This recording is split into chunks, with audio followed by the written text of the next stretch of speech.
في قديم الزمان كان هنالك ثعلب مخادع جدا، وكان يستخدم حيله للحصول على الطعام من دون أن يبذل أي جهد.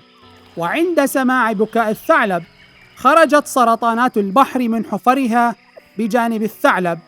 تقدم أحد السرطانات وقال للثعلب: لماذا تبكي بشدة؟ كيف لي أن أشرح هذه المشكلة؟ كل الثعالب في مجموعتي قاموا بطردي من الغابة. لماذا فعلوا ذلك؟ فأجاب الثعلب بكل حزن: ذلك بسبب أنهم تآمروا ضدكم جميعاً، وأنا عارضتهم في خطتهم. أنتم سرطانات لطيفة، وأنا لا أفهم كيف خطر على بالهم أن يأكلوكم.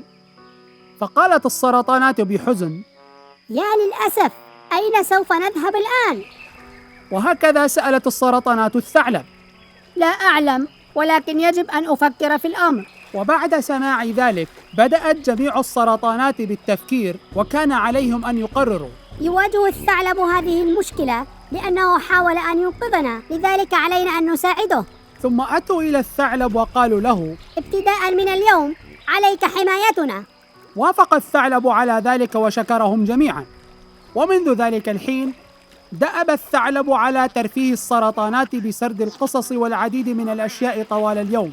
وفي ليلة كانت ضفة النهر تلمع تحت ضوء القمر، فقدم الثعلب إلى السرطانات وقال لهم: هل سبق لكم أن مشيتم تحت ضوء القمر في هكذا ليلة؟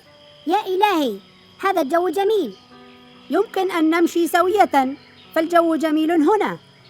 فقالت السرطانات للثعلب: بسبب الخوف نحن لا نخرج من حجرنا أبدا. لا تخافوا، سوف أكون بجانبكم طوال الوقت.